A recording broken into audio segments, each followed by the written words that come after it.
Buenos días, soy el Padre Pedro, tercer domingo de Pascua, y escuchamos un relato más que conocido, los discípulos de Maús y su regreso a la aldea de Maús, dejando a Jerusalén a sus espaldas.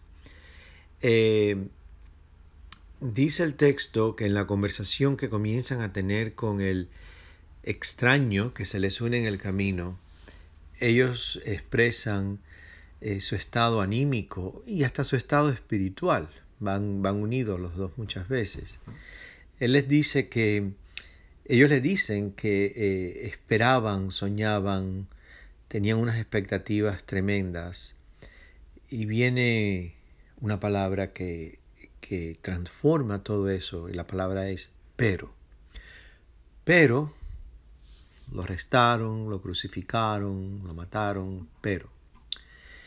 Ayer yo hablaba con un amigo de ese pero y compartíamos un poco lo que pensábamos. Y decíamos que ese pero es un pero tan universal. Creo que lo entendemos todos perfectamente. Ese pero expresa la tristeza, el dolor causado por un desencanto. Teníamos esperanzas, pero las cosas no salieron como era. Se nos vino abajo nuestro proyecto, nuestras expectativas de esa persona, de lo que nos proponía, pero no salió, ¿no? La cosa no salió. Yo pensaba cuántos de nosotros, cuando comenzó el año 2020, teníamos planes, sueños, proyectos, y apenas arrancando el año surgió un pero. Y yo le decía a él, es muy difícil descubrir a Dios. Es un reto realmente descubrir a Dios, sentir la presencia de Dios, cuando el alma está tan cargada de tristeza, de angustia, de desencanto, de expectativas que no surgieron, de planes que se nos vinieron abajo.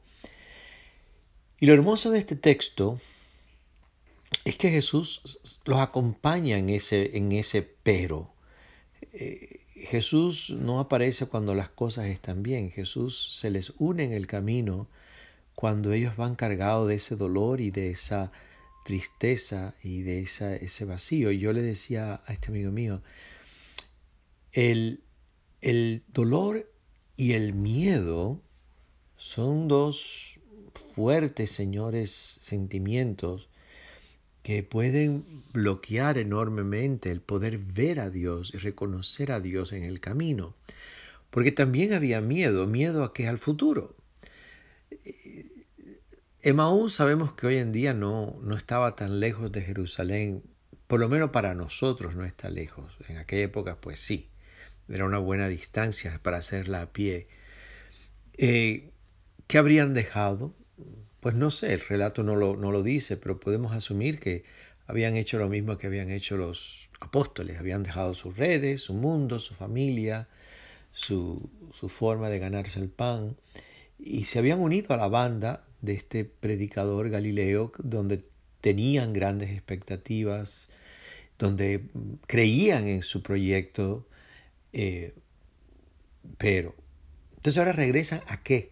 A una aldea que se va a burlar de ellos, a una familia que quizás los reciba, quizás no, van a conseguir trabajo, no conseguirán trabajo. ¿Cómo será la acogida? Ahí tiene que haber miedo en el futuro.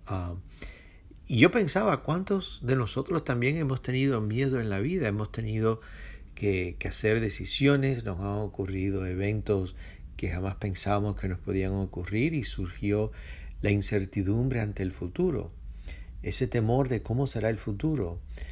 ¿Cuántos de ustedes que están escuchando se han encontrado momentos en sus vidas que hayan dicho, ¿y qué voy a hacer? No tengo trabajo, ¿cómo voy a pagar el alquiler? ¿Qué comeré? ¿Cómo voy a alimentar a mi familia?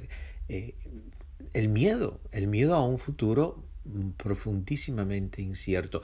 Dentro de ese escenario, aparece este personaje que se les une y de una forma tan gentil, porque Jesús es siempre extremadamente gentil, delicado, les pregunta: ¿y qué hablaban? Cuéntenme.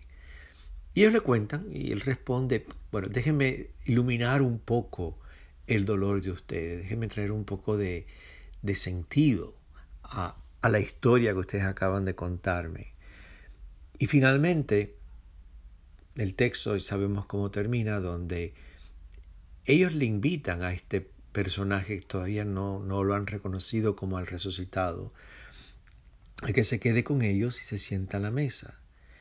Y es el momento, sí, del partir del pan, la fracción del pan, donde Jesús se manifiesta como aquel que es el resucitado. No solamente Jesús trae un poco de luz explicando, iluminando con palabras sus sentimientos. El último gesto de Jesús es tan propio de él y es alimenta. Jesús alimenta a estos dos personajes y lo alimenta con él mismo, lo alimenta con su propia persona, con su existencia, con su esencia. Así que aquí hay dos cosas: palabra y alimento. La palabra del resucitado que va iluminando el camino y va sanando, porque lo que ocurre es una sanación profunda, el miedo y el dolor y el desencanto de los peros de estas dos personas. Y después los alimenta. No solamente los deja iluminados, sino que también quiere sanar la debilidad que pueda existir en ellos. Y los alimenta con su persona. En este tercer domingo de Pascua lo que hacemos es invitar al resucitado a que se una al camino nuestro en estos momentos. Definitivamente futuro incierto. Esta mañana hablaba con el padre Enrique y le decía: el problema no solamente es cómo vamos a hacer con las misas, ni cómo vamos a hacer en un colegio, cómo serán las escuelas cuando abran, sino también cómo va a ser una boda, cómo va a ser un bautismo, cómo va a ser un funeral, y cómo van a ser los retiros, si es que van a seguir ocurriendo durante los próximos meses o años. Hay incertidumbre, muchísima incertidumbre. Entonces lo invitamos al resucitado a que se una al camino y que nos lance unas palabras que iluminen, unas palabras que consuelen y que al final nos invite a su mesa y nos diga: pues ahora yo les voy a dar el alimento. Así que lo invitamos al Señor resucitado a unirse al camino y escuchamos su invitación última a la fracción del pan.